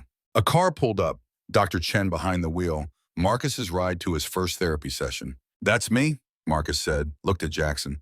Thank you for not giving up on me, for showing me who my father really was. Your father was worth remembering correctly. Now go. Do the work. Become the man he would have been proud of. Marcus got in the car, drove away. Jackson watched until they were out of sight. Victor, Reyes walked over. Been looking for you. Colonel wants to see us. Something about the reforms. Jackson nodded. One last look at the chapel where they just said goodbye to a kid who should have had 60 more years. Then he followed Victor back toward headquarters. Hook 5, the old guard returns. The conference room was crowded. Colonel Davidson, Major Bradley, Dr. Chen, Captain Walsh, Sergeant First Class Reyes, and 3 new faces Jackson hadn't expected. 3 people he'd served with decades ago. The first was a woman in her early 60s, short gray hair, ramrod straight posture, more ribbons on her chest than most generals. Her name tape read Williams. Sergeant Major Ruth Williams, the first female Ranger instructor, had earned her tab in 1993 when the Army was still debating whether women could hack it in combat arms. She'd shut down that debate by outperforming 90% of the men in her class. The second was a man about 60, Hispanic, lean, with the kind of stillness that came from decades of patience. His name tape read Santos. Master Sergeant Carlos Santos, sniper instructor, had held the Fort Redstone qualification record from 1994 until 3 years ago when Marcus Vaughn beat it, 237 out of 240, standing record for over 20 years. The third was a black man in his mid-60s, gray beard, Medal of Honor ribbon on his chest, eyes that had seen the worst humanity could do and somehow stayed kind. Command Sergeant Major Isaac Johnson, Vietnam, 72 to 73, had earned the Medal of Honor in a fire-based defense where he'd held a position alone for 4 hours after everyone else was killed or evacuated, saved 3 wounded soldiers by carrying them out one at a time under fire. Jackson knew all 3, had served with them at various points, hadn't seen any of them in years. Cole, Ruth smiled, stood. They shook hands. Heard you were stirring up trouble. Figured you could use some help. Didn't know I needed help. You always needed help. You were just too stubborn to ask for it. Carlos's voice was warm, amused. Good to see you, hermano. Isaac just nodded. Gave Jackson that look that said more than words could. The look of old soldiers who'd been to hell together and come back changed but not broken. What's going on, Mike? Jackson looked at Davidson. I called them. Mike gestured to the 3 newcomers. We need to rebuild the instructor training program from the ground up. Can't just remove Vaughn and hope the next instructor is better. Need systematic change. Need people who know how to teach the right way. These 3 are the best instructors I know. We're here to help fix what's broken, Ruth said. Been working with Colonel Davidson for the past 2 days, designing a new program, new standards, new methods. She pulled out a thick binder. This is our proposal. Jackson took the binder, started reading. It was comprehensive, detailed, addressed everything from instructor selection to student feedback mechanisms to mental health integration. This is good work. It's necessary work, Isaac said. His voice was deep, resonant. I've been teaching at the Sergeant's Major Academy for 10 years. Seen a lot of toxic leadership slip through because we focus on technical competence and ignore character. This program addresses both. How long to implement? Jackson asked. 6 months for full rollout, Carlos said. But we start immediately with current instructors, 2-week intensive training. Everyone gets certified in the new methods or they don't teach. What about resistance? There will be resistance, Ruth admitted. Some instructors think this is soft, think we're coddling soldiers. We'll deal with them. She smiled. It wasn't a nice smile. I've been dealing with men who underestimate me for 40 years. I know how to change minds. The meeting went on for 2 more hours. Details, implementation plans, resource allocation. By the end, Jackson's head was spinning, but his heart was lighter. This might actually work. As people filed out, Isaac held back, waited until only he and Jackson remained. You okay, brother? Jackson considered lying, decided against it. Isaac would see through it anyway. Been better, been worse. Carla? Jackson nodded, didn't trust his voice. How long? 2 years since she passed, cancer. Started in her breast, spread before they caught it. 6 months from diagnosis to funeral. Jackson's voice was flat, reciting facts. Easier than feeling them. She was 54. We had 32 years together. Not enough, never enough. Isaac was quiet, then, you blame yourself. It wasn't a question. Jackson appreciated that. Yeah, I was deployed when she found the lump. Told me not to worry. not to come home early. By the time I got back, it was stage 4. If I'd been there earlier, maybe we could have caught it. Maybe, maybe not. Isaac's voice was gentle, firm, but Carla made her choice. She knew you, knew the work mattered, knew you'd come home carrying guilt if you left early. She spared you that. Doesn't make it hurt less. No, it doesn't. Isaac put a hand on Jackson's shoulder. But Cole, you can't keep running from grief. Can't keep taking consulting jobs in places far from home because home reminds you of what you lost. That's not living. That's just not dying. What else am I supposed to do? This, Isaac gestured around the base. This work, rebuilding what's broken, teaching the next generation, making sure more kids like Daniel Reeves don't end up dead because we failed them. That's purpose, that's meaning. That's how you honor Carla's memory, by living fully, by doing good, by being the man she believed you were. Jackson felt something crack in his chest, something that had been locked tight for 2 years. His eyes burned. I miss her, Isaac. Every damn day I miss her. I know, brother, I know. Isaac pulled him into a brief, hard hug, the kind soldiers gave each other, the kind that said you're not alone. But she's not coming back, and you're still here, still breathing, still able to make a difference. So make one. Don't waste the time you have left. They stood there for a moment, 2 old warriors, survivors of too many wars, carrying too many ghosts, but still standing, still fighting. Because that's what warriors did. They kept going, even when it hurt, especially when it hurt. Hook 6, the bar. Murphy's Tavern was the kind of dive bar that existed on the edges of every military base. Dark, cheap beer, pool table with torn felt, jukebox that only played country music from before 2000. Jackson walked in at 2000 exactly, scanned the room, saw Specialist Cameron Brooks in the corner booth, Tennessee Volunteers cap, civilian clothes, nervous energy. Jackson ordered 2 beers at the bar, carried them to the booth, sat down without asking. Brooks looked younger up close, maybe 24, lean, scarred hands, the kind of scars that came from working with tools or weapons. His gaze held something hollow, the look of someone who'd witnessed things that aged him before his time. Mr. Cole, Brooks' voice was quiet. Just Jackson. You're not in uniform. Neither am I. We're just 2 people talking. Brooks nodded, took the beer, drank half of it in one pull. Liquid courage. You wanted to talk about Marcus Vaughn. Yeah. Brooks set the beer down, stared at it. I was in his training cycle 18 months ago, qualified on my 2nd attempt. Thought I was done with him. Then I got assigned to the range as an assistant instructor, had to work with him again. What was that like? Hell. Brooks's voice was flat. Pure hell. I watched him destroy people. Good people. People who wanted to serve. Who believed in something. He'd single them out, humiliate them, tell them they were worthless, that they'd get people killed. And if they broke, if they quit or failed, he'd act like it proved he was right all along. Why didn't you report it? I did. Brooks looked up, met Jackson's eyes. 3 times I went to my chain of command, told them what I was seeing. They said Vaughn's methods were effective, said his results spoke for themselves, said I needed to toughen up if I couldn't handle watching real training. Who told you that? Lieutenant Colonel Harrison. Brooks's voice went hard.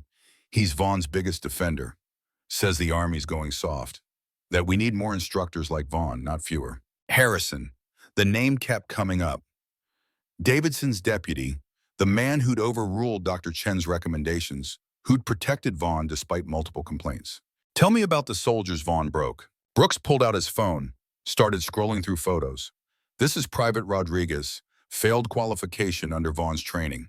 Attempted suicide 2 months later. He survived but took a medical discharge.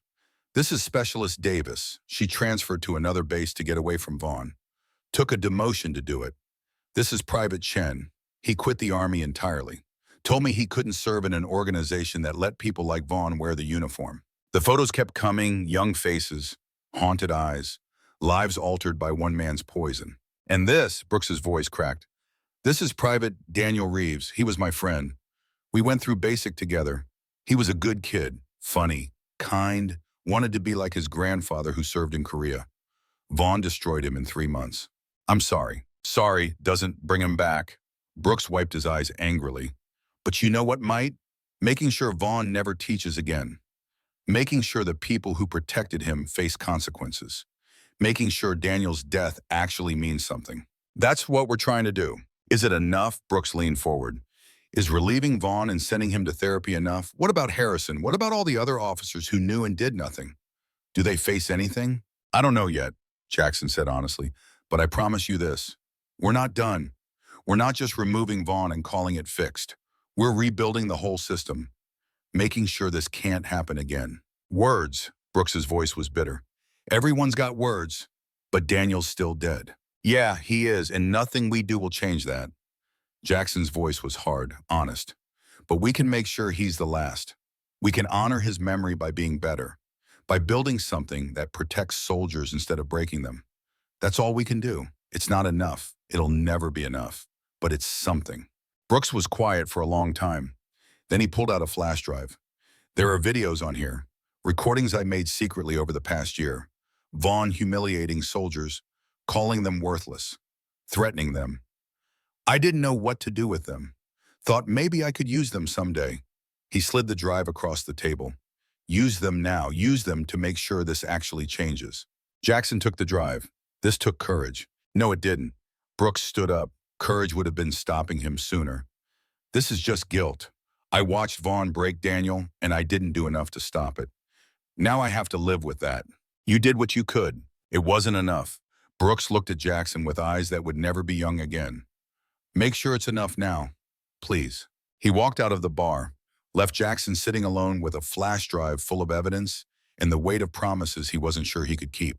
Jackson finished his beer, then Brooks's beer, then sat there in the dark bar listening to George Strait on the jukebox and thinking about all the ways people failed each other, about Daniel Reeves who died because adults who should have protected him chose to protect an abuser instead, about Marcus Vaughn who'd spent 15 years trying to honor a father he'd never really known, learning lessons from a bitter uncle who'd twisted everything good into poison, about Cameron Brooks who'd carry guilt for the rest of his life because he'd seen evil and hadn't stopped it fast enough, about all the soldiers who'd passed through Fort Redstone in the past 3 years, some broken, some scarred, all changed by a system that valued results over humanity, and about himself, about all the times in 30 years he could have spoken up and hadn't, all the times he'd seen something wrong and told himself it wasn't his place to fix it, all the small failures that accumulated into large ones. Bull Harrison had taught him to get back up after getting knocked down. But nobody had taught him what to do with the guilt of all the times he'd stayed down, all the times he'd let injustice slide because fighting it seemed too hard. Maybe that was the real lesson, the one Bull had tried to teach, but Jackson had been too young to understand. Warriors didn't just fight external enemies. They fought internal ones too. Complacency, moral compromise, the slow slide into accepting wrong because fixing it seemed too costly. That was the fight that mattered. The one that determined whether you died a hero or lived long enough to become what you'd once fought against. Jackson pocketed the flash drive, left money on the bar, walked out into the Georgia night. He had work to do. 6 months later, Fort Redstone looked the same but felt different. Jackson stood in the observation tower at Range 7, watching the first graduation ceremony for instructors trained under the new program. 43 men and women stood at attention in the Georgia sun. Each one had spent 2 weeks learning not just how to teach marksmanship, but how to build warriors without breaking them. Ruth Williams stood at the podium, ramrod straight, voice carrying across the range like a command from God. You are not here to create fear. You are here to forge competence. She surveyed the instructors with eyes that had seen everything. Fear makes soldiers perform short-term. Competence makes them excel long-term. Your job is to push students past where they think they can go, then lift them up when they get there. Not break them, build them. Jackson watched the faces. Most looked convinced, believed. A few looked skeptical. Those were the ones to watch. Carlos Santos took the podium next, demonstrated proper coaching technique. His voice was patient, constructive. When a student makes a mistake, you correct the mistake. You don't attack the person. You say, your sight picture needs adjustment, not, you are worthless and you will never make it. There's a difference. That difference saves lives. Isaac Johnson spoke last. His Medal of Honor ribbon caught the sunlight, made him look like what he was, a legend. I fought in Vietnam, lost a lot of good men, some to enemy fire, some to our own mistakes. But you know what killed more soldiers than anything? Isaac's voice was quiet, powerful. Leaders who broke their spirit before the enemy ever got a chance. Leaders who convinced good men they were worthless, that they didn't deserve to be there. Those men didn't die from bullets. They died from shame, from believing the lies their leaders told them. The range was silent, everyone listening, really listening. Your job is to make warriors. Isaac continued. But warriors aren't made through cruelty. They're made through challenge combined with support. Push them hard, demand excellence, but never, ever make them feel worthless. Because once you break a soldier's spirit, no amount of technical skill will save them in combat. The ceremony ended with the presentation of instructor certificates. Each graduate walked across the small stage, shook hands with Ruth, Carlos, and Isaac, received their certification. Jackson watched from the tower, felt something he hadn't felt in a long time. Hope. Victor Treyes climbed up beside him, handed him coffee. What do you think? I think it might actually work. Jackson took the coffee, sipped. Still terrible. Some things never changed. But we won't know for sure until we see the results. 6 months, a year. That's when we'll know if this stuck. You staying that long? Jackson had been asking himself the same question for weeks. Colonel Davidson had offered him a permanent position, senior advisor for instructor development, good pay, housing on base, meaningful work. But staying meant commitment, meant roots, meant facing the empty quarters every night without Carla, meant being present instead of running. Maybe, Jackson said, we'll see. The graduates dispersed, heading back to their units, ready to implement the new methods. Jackson and Victor climbed down from the tower, started walking back toward headquarters. How's Vaughn doing? Victor asked. Better. Jackson had been meeting with Marcus twice a week for the past 6 months. Not therapy. That was Dr. Chen's job. But mentorship, guidance, teaching Marcus who his father really was. It's hard work. He's carrying a lot of guilt. He should be. Yeah. But guilt without purpose just eats you alive. Guilt with purpose can make you better. Jackson thought about Isaac's words from months ago, about honoring Carla by living fully instead of just existing. We're trying to give Marcus purpose, a way to make amends. By doing what? You'll see. Jackson smiled slightly. Got a surprise planned for next week. Hook 2, the challenge. The surprise came in the form of Staff Sergeant Derek Palmer, 35 years old, competition shooter, cocky, transferred to Fort Redstone 3 weeks ago from Fort Bragg, with a reputation for being hardcore old school. He'd been making waves, questioning the new methods, calling them soft, undermining the reforms by going back to fear-based teaching when no one was watching. Jackson had been observing him for 2 weeks, building a case, waiting for the right moment. That moment came on a Tuesday morning when Derek publicly berated a female private named Ashley Chen for missing targets at 200 meters. You shoot like a girl, Derek's voice carried across the range.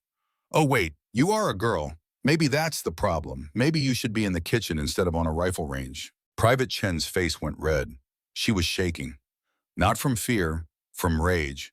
But she couldn't respond, couldn't defend herself. He was a staff sergeant. She was a private.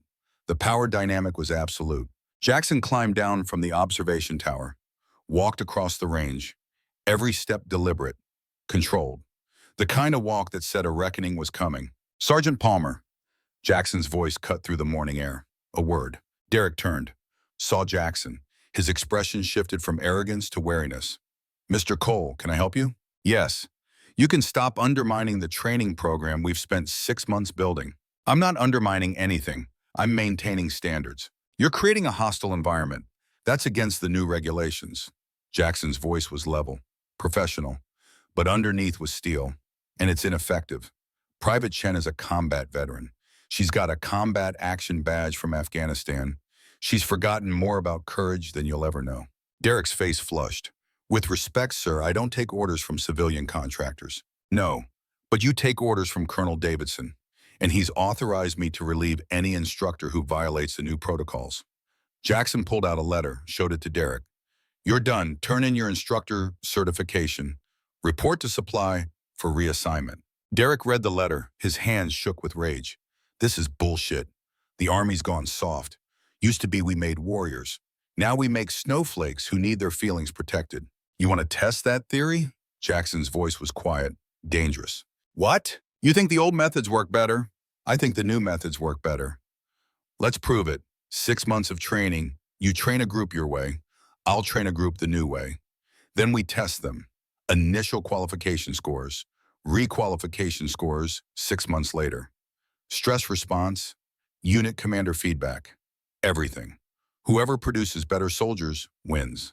Derek's eyes gleamed. And when I win? If you win, you can take your concerns directly to the Chief of Staff of the Army. I'll personally arrange the meeting. But if I win, you accept that the new methods work. You get retrained, and you never question them again. Derek extended his hand. Deal. They shook. The kind of handshake that seals a battle. Colonel Davidson wasn't thrilled when Jackson told him about the challenge. You did what? Mike's voice could have cut steel. Cole, we're trying to implement systematic reforms, not turn training into a competition. This is the only way to shut down resistance. Jackson stood his ground. Derek Palmer isn't the only instructor questioning the new methods, but he's the loudest. We beat him decisively. We send a message. The old ways don't work anymore. And if he wins, he won't. You don't know that. Yeah, I do. Jackson thought about Bull Harrison, about Tommy Vaughn, about 30 years of watching good leaders build warriors and bad leaders break them. The old fear-based methods produce short-term results. They always have. But they don't stick. They don't create real competence. They create trauma that shows up 6 months later when soldiers are in the field and can't perform because they're too busy fighting the voices in their heads telling them they're worthless. 6 months is a long time to prove a point. It's the only way to prove it properly. Jackson met Mike's eyes. Besides, I've got a secret weapon. What's that? Marcus Vaughn. Mike stared at him. You want Vaughn involved in this? He needs redemption, needs purpose, needs a way to honor his father's real legacy.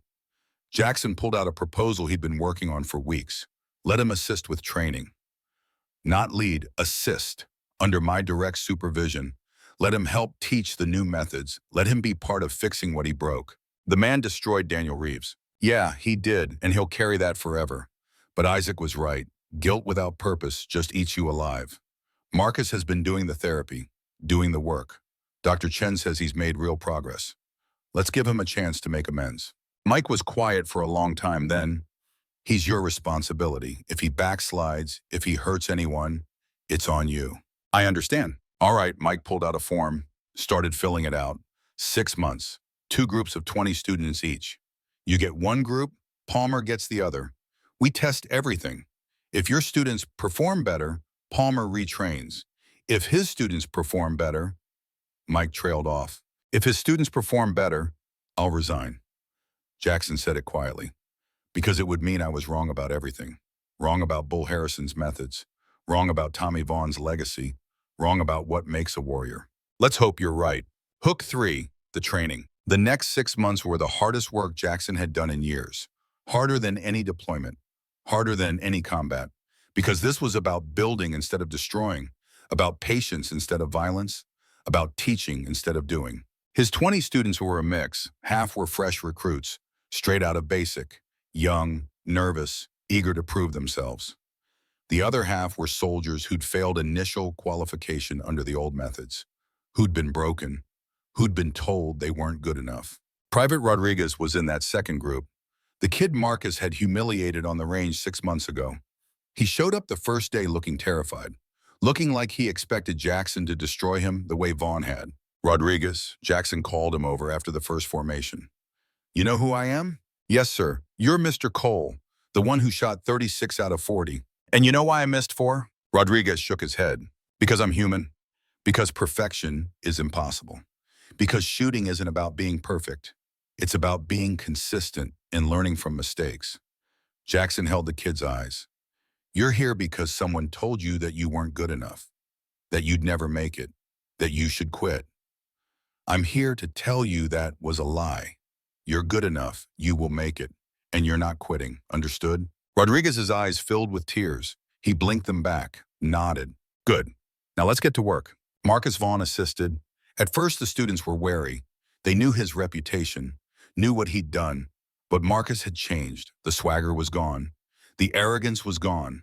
In their place was humility, patience, a desperate need to make things right. He worked with the students who'd been broken by the old methods, knew their fears because he'd created those fears, knew how to undo the damage because he'd inflicted it. One afternoon, Jackson watched Marcus work with a specialist named Jordan Hayes, female, 25, had been mocked by Fletcher and Gomez 6 months ago, had cried through her entire qualification, had barely passed. Your stance is good.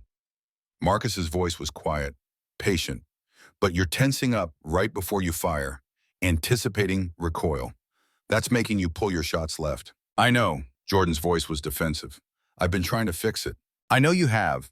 I've watched you working on it all week. You've gotten better. Marcus demonstrated the proper trigger squeeze. See how I'm not flinching, not anticipating? Try to feel the surprise when the rifle fires, like you don't know when it's going to happen. Jordan tried it, fired, hit center mass, looked shocked. There, Marcus smiled. That's it. That's the feel you want. Now do it again, and again, until it's automatic. Jordan fired 5 more times, hit 4 out of 5, started smiling. You're getting it. Marcus's voice had something in it Jackson hadn't heard in 6 months. Pride. Not in himself, in someone else. Keep practicing. You'll be expert level by the end of the month.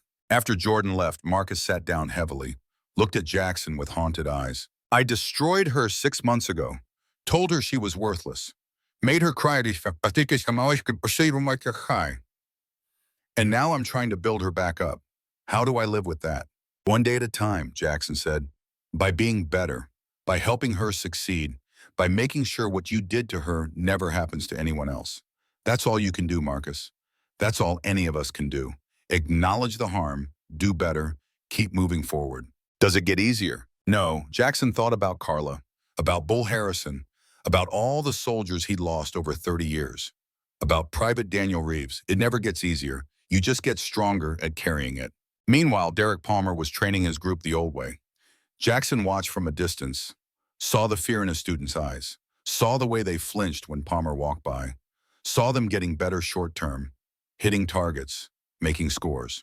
But he also saw the cost, saw students who couldn't sleep, who were anxious, who were starting to believe they were worthless no matter how well they shot. Palmer's students qualified at 95% on first attempt.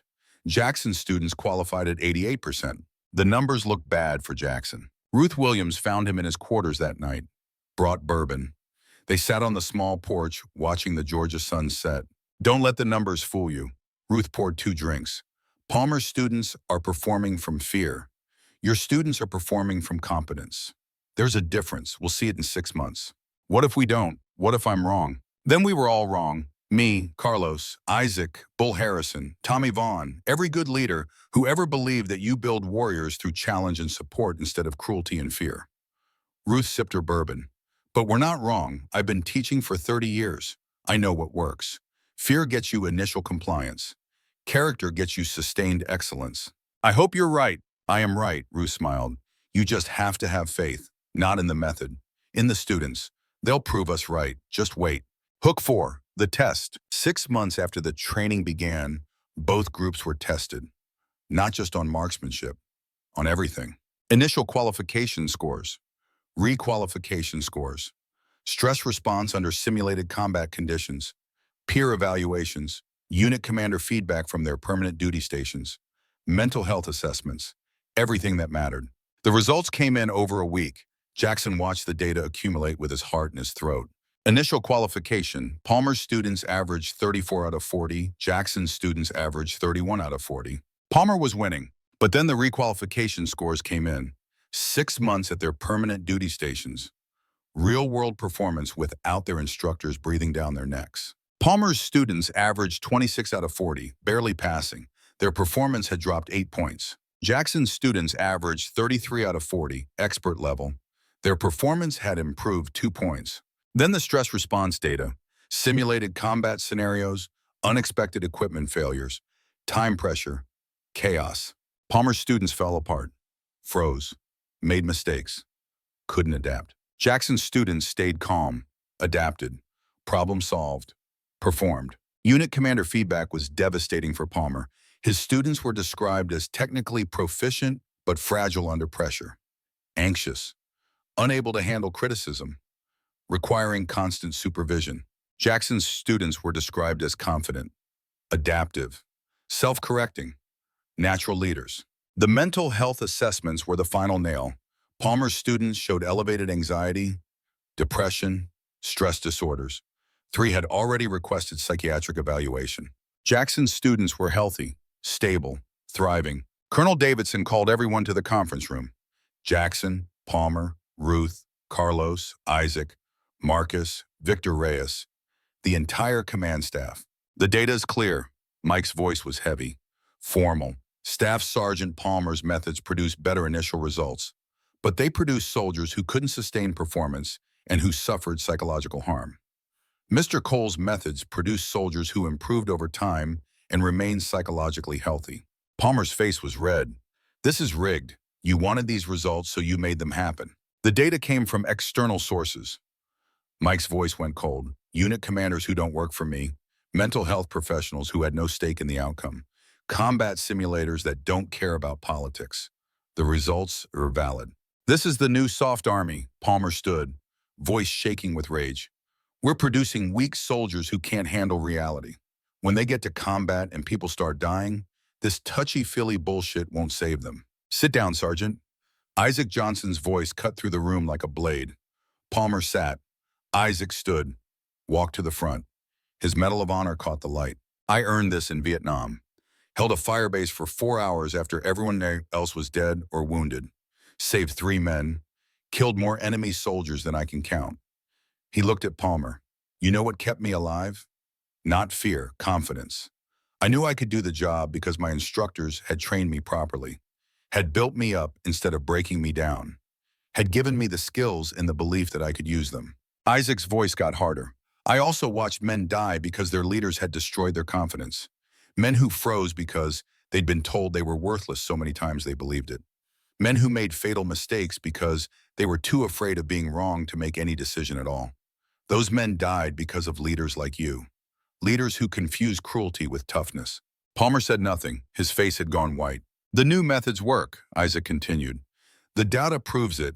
Your students performed well initially because fear is a powerful short-term motivator. But fear doesn't build warriors. It breaks them. And broken soldiers die. He looked around the room. This isn't about soft or hard. This is about effective versus ineffective. And the data shows that building soldiers up is more effective than tearing them down. Staff Sergeant Palmer, Davidson stood. You lost the challenge. Per the agreement, you will undergo retraining in the new methods. You will not instruct students until you're certified, and you will never, ever question these methods again. If you can't accept that, you can request a transfer. Your choice. Palmer stood, his jaw tight. I'll take the retraining, sir. Good, you're dismissed. Palmer left. The room exhaled collectively. Jackson felt something he hadn't felt in years. Not triumph, not vindication, just quiet satisfaction. The kind that came from being right about something that mattered. Marcus Vaughn approached after the meeting. His eyes were wet. Thank you. Marcus's voice was rough. For giving me a chance to be part of this. To help fix what I broke. To honor my father's real legacy. Your father would be proud, Jackson said. You did good work these past 6 months. Helped a lot of students, including Rodriguez. Marcus smiled slightly. Kid just got orders for Ranger School. Made expert on his final qualification. 35 out of 40. He's going to be a hell of a soldier. Because you helped build him up instead of breaking him down. That's Tommy Vaughn's legacy, not the fake one your uncle created. The real one. Building warriors who believe in themselves. I'm going to keep doing this, Marcus said.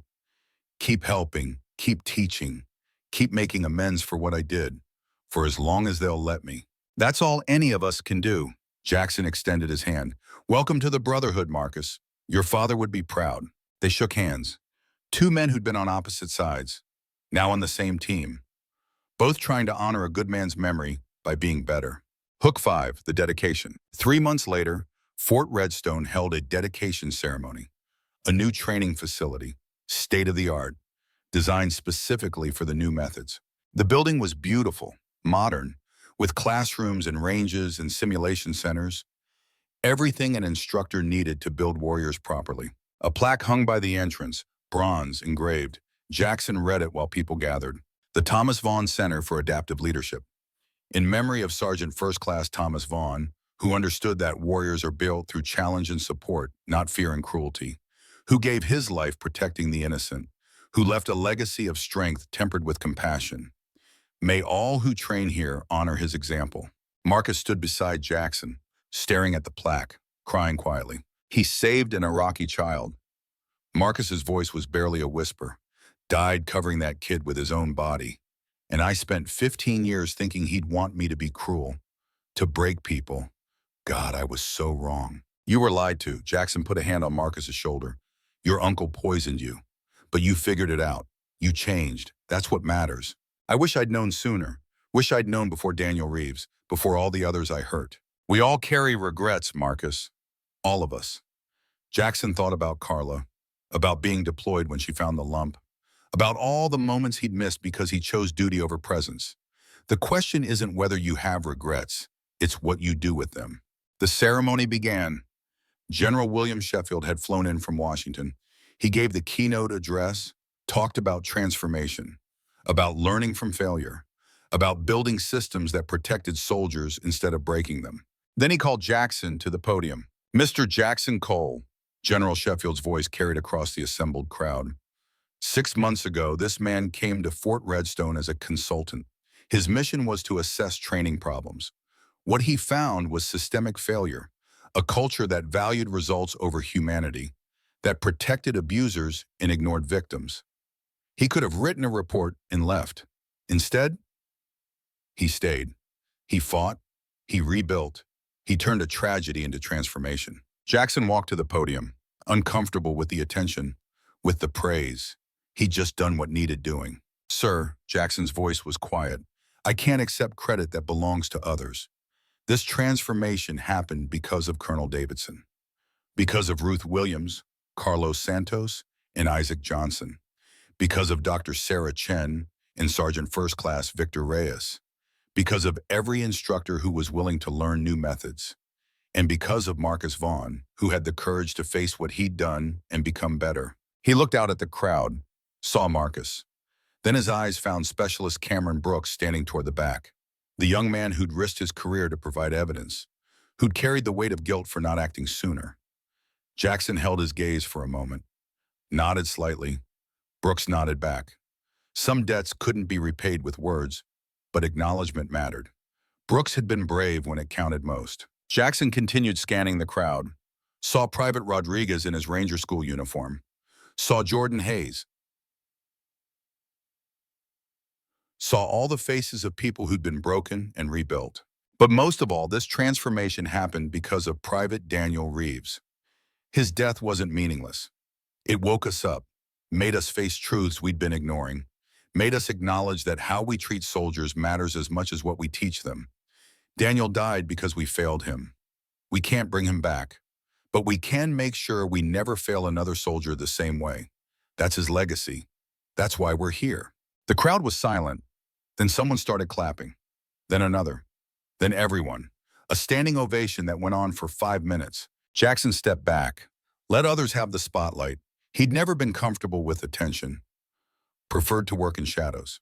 Get things done quietly. But Isaac Johnson pulled him aside after the ceremony. You done good, brother. Isaac's voice was proud. Bull Harrison would be proud. Tommy Vaughn would be proud. Hell, I'm proud. Just did what needed doing. That's what warriors do. Isaac looked at the new facility, at the plaque honoring Tommy Vaughn, at the students walking past, confident and strong. You asked me 6 months ago if it would get easier, carrying the weight of your failures, your losses. I told you no. I remember. I was wrong. Isaac smiled. It doesn't get easier, but it gets meaningful.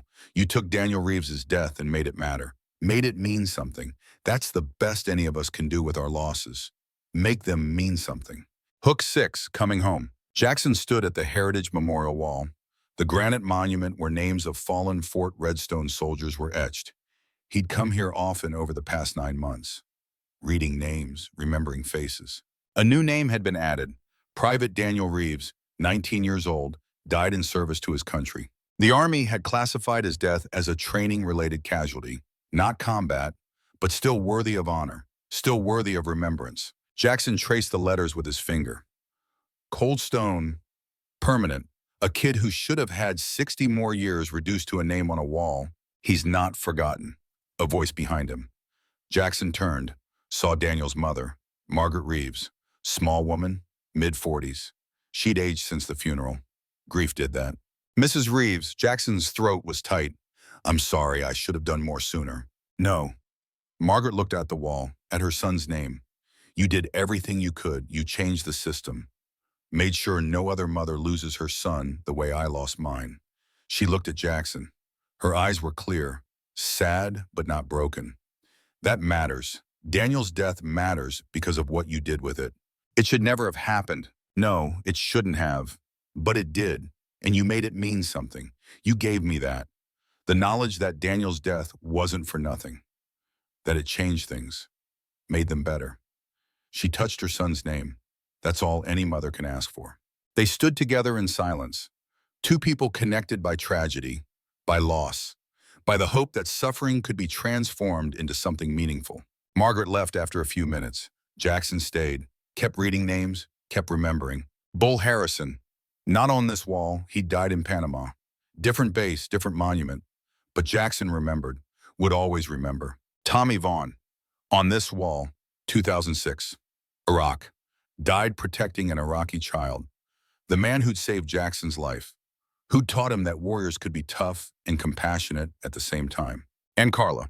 Not on this wall, she hadn't been military, but she'd been a warrior in her own way. Fighting cancer for 6 months. Staying strong, telling Jackson not to blame himself. 2 years she'd been gone. 2 years of running, of taking consulting jobs in places far from home because home hurt too much. But maybe Isaac was right. Maybe it was time to stop running. Time to stay. To build something permanent instead of temporary. To honor Carla by living fully instead of just existing. Jackson pulled out his phone, called Colonel Davidson. Mike, it's Cole. Jackson, what can I do for you? That permanent position you offered.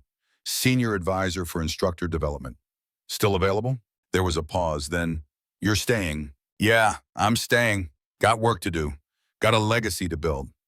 Jackson looked at the memorial wall, at all the names, at all the lives that had been cut short. Can't do that from a distance. Welcome home, Cole. Mike's voice was warm. When can you start? Already started. That afternoon, Jackson moved his belongings from the temporary visiting quarters to a permanent apartment on base. It wasn't much, 2 rooms, basic furniture, but it was home.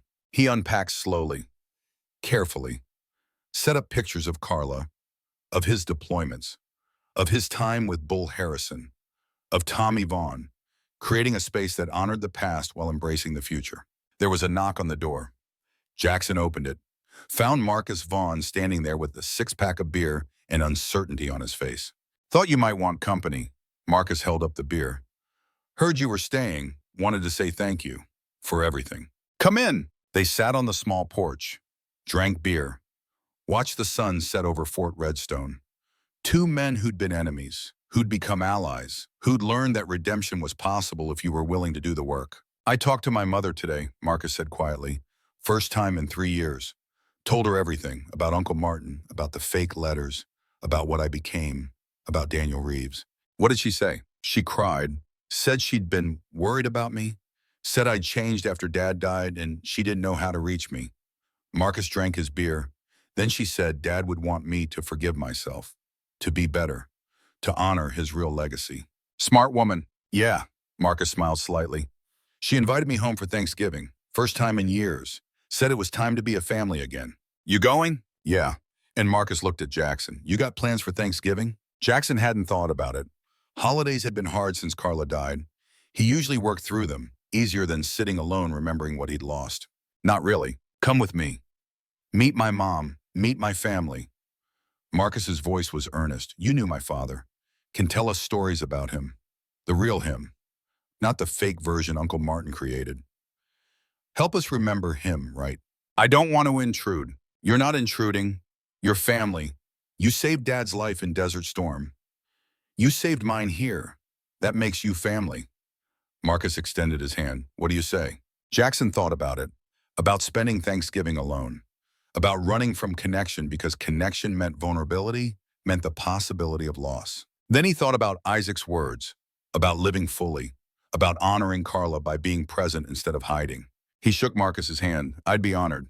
They sat there until the stars came out, talking about Tommy Vaughn, about Bull Harrison, about all the lessons they'd learned the hard way, about how to build warriors without breaking them, about redemption and legacy and second chances, about how sometimes the hardest mission wasn't the one where you fought enemies. It was the one where you fought yourself, where you chose to be better, where you built something instead of destroying it.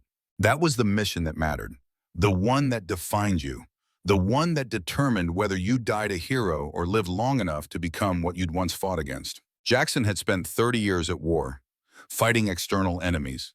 Now he was fighting the internal ones. Grief, loneliness, the tendency to run instead of stay, to avoid instead of engage. It was harder than any combat, but more important, because this was the fight that determined what kind of man he'd be in the years he had left. Whether he'd honor the memories of Bull Harrison and Tommy Vaughn and Carla by living with purpose and meaning, or whether he'd waste his remaining time hiding from pain. He chose purpose, chose meaning, chose to stay and fight and build, because that's what warriors did.